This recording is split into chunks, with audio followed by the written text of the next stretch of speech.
WETS. Welcome to week 4 of WETS. My name is Chris from Sextiles Rock and Roll, and this is my weekend t-shirt. I got this shirt a couple of years ago. I was seeing Ross Noble live, and this was the shirt for his tour. The tour was called Non-Central Overload, and if you've seen any Ross Noble's material before, you'll notice that he tends to go off on tangents, and they tend to be filled with nonsense.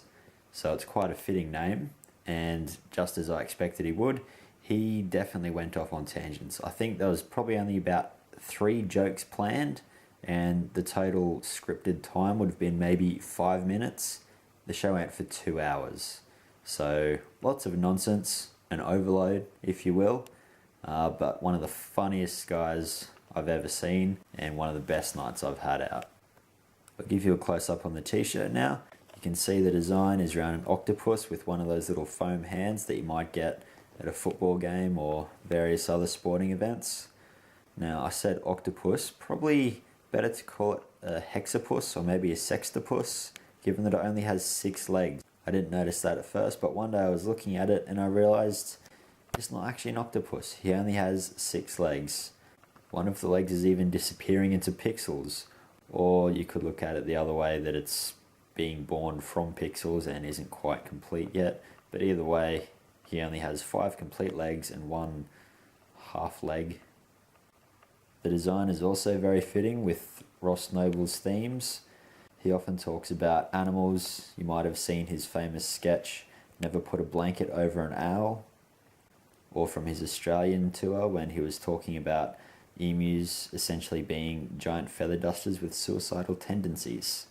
So it's got the sort of animal theme there, and the fact that it's wearing sunglasses and holding one of those foam hands lends to a sort of jocular manner. There's actually some art on the back of this shirt as well, which I'll show you now. It's nothing much, it just simply says Ross Noble.